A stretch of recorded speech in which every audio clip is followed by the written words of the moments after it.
هو بدأ فجأة، بس انا عايزه احط الدبوس بسرعه. اهلا يا حلوين، عاملين ايه؟ يا رب تكونوا بخير.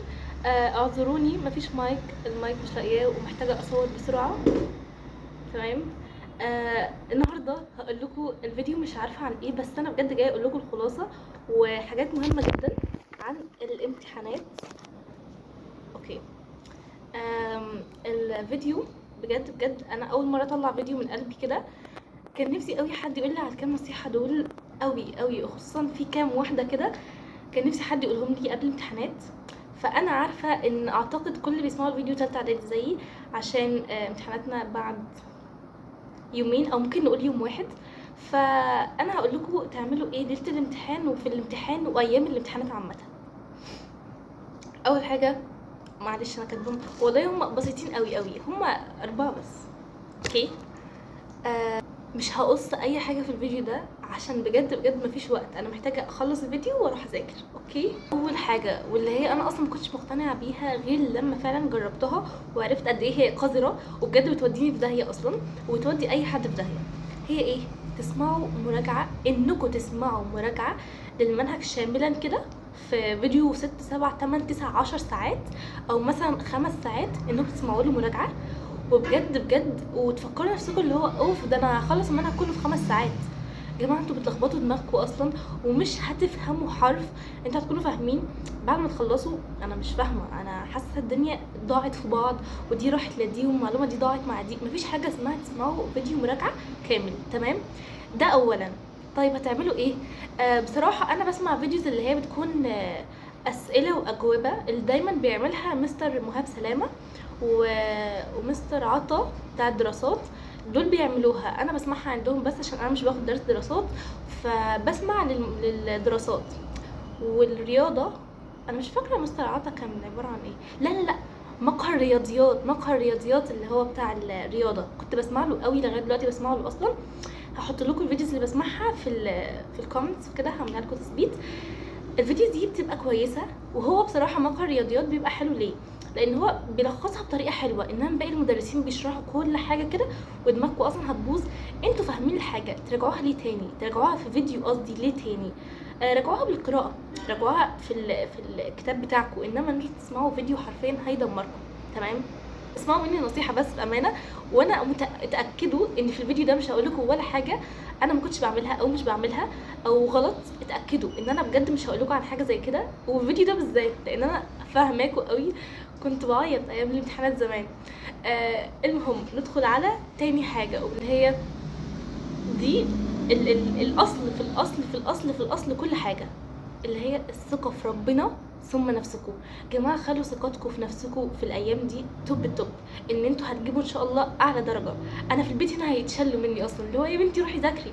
انا بذاكر والله، بس اللي هو ايه البرود اللي عليكي ده؟ معرفش. الحمد لله الحمد لله الحمد لله الحمد لله. نكمل. بتاع ده، الثقه في نفسكم والثقه في ربنا. خلي عندكم ثقة في ربنا، مش بس أيام الامتحانات، هو في العام دايما طبعا، بس خلوا عندكم ثقة في ربنا حتى بعد ما تخلصوا امتحانات. اللي هو ايه؟ اللي هو بعد ما تخلصوا الامتحان بتاع العربي مثلا، عارفين ان انتوا غلطتوا، خلوا عندك ثقة خلي عندكم ثقة في ربنا. بجد كنت طالعه امتحان الدراسات ورجعت في الميكروباص عماله اعيط ومش عارف ايه، وطلعت البيت وعماله اعيط عياط ورنيت على اختي وشغاله اعيط بجد، عيطت عياط تحت عيني بقى لونه اخضر وازرق واحمر وابيض وكل حاجه. فالمهم في الاخر غلطت درجه ونص الحمد لله، او مش عارفه درجه ولا درجه ونص يعني، بس المهم. وبرده في امتحان العربي فضلت متضايقه في الاخر ما غلطتش اصلا. فالمهم يعني اللي عايزه اقوله لكم وهو يا جماعه ان خلوا عندكم ثقه في ربنا. بجد انا ايام امتحانات كنت بدعي كتير قوي، كنت بدعي كتير قوي قوي قوي، مش عارفه اوصف لكم ازاي. وكان عندي ثقه ان انا لغايه اخر لحظه اوكي. بس هتقولوا لي كنت بتعيطي ليه؟ هو عيط وخلاص يعني، انا كنت بعيط اللي هو عيط وخلاص، انا انسانه عيوطه اصلا صيوحه. دي تاني حاجه واللي هي يا جماعه ركزوا عليها قوي. طيب هنجيب الثقه في النفس ازاي بقى؟ والثقه اللي هو في الذات، ما اعتقدش انها ثقه في نفس اصلا، هي ثقه في الذات اللي هو انت قادر تعمل الحاجات دي عادي. اقعد قدام المرايه وقولوا انا اصلا قدها. هو مين اصلا لو انا مش هعملها مين هيعملها؟ عادي يعني، اللي هو انا اصلا قادره اعملها. دي حاجه بسيطه قوي بالنسبه لي، امتحان هتعدوه وخلاص. اعتقد اللي في ثالثه اعدادي كله اللي همه يعني انه يدخل ثانوي او تمريض او مش عارفه الباقيين ايه عامه يعني. فيا جماعه الدنيا ابسط مما الدنيا ابسط مما تتخيلوا بجد، مش محتاجه كل الدوشه دي. خليكوا عادي يعني، ايزي، ايه فيها؟ امتحان هنعديه وخلاص. اوكي، دي تاني حاجه. تالت شيء، بس بصوا، انا مش معنى ان انا بقول لكم كده انا مش بصيح في البيت. انا صياحي في البيت محدش يقدر يتحمله بجد. ليل نهار انا مش مذاكره، بس عادي بالنسبه لي بصراحه. هو كده غلط بس انا مش بتاثر برضه. صياحه قوي بجد. تالت حاجه واللي هي اهمهم، ما تجربوش طريقه انتوا مش متعودين عليها.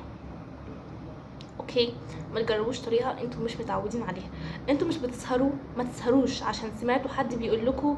بصراحه بصوا، هو السهر وحش جدا ايام الامتحانات، وانا لسه هقول لكم برضو السهر يا جماعه وحش جدا. بس لو انتوا متعودين على السهر اسهروا، عشان انا بصراحه في ناس اعرفها بتسهر والحمد لله بتجيب درجات كويسه وبتركز وكده، ان هي متعوده اصلا على السهر. انما لو انتوا مش متعودين على السهر ما انصحكمش ابدا بالسهر. هتدخلوا اللجنه هتناموا اصلا. عارفه دي خامس حاجه والرابع حاجه، لان انا قلت لكم مستعجله. والفيديو طالع من القلب قوي بجد ومش هعمل له اصلا اديت. فالحاجه الخامسه او الرابعه مش فاكره الرقم كام، مش فاكره رقم كام، واللي هي الدعاء.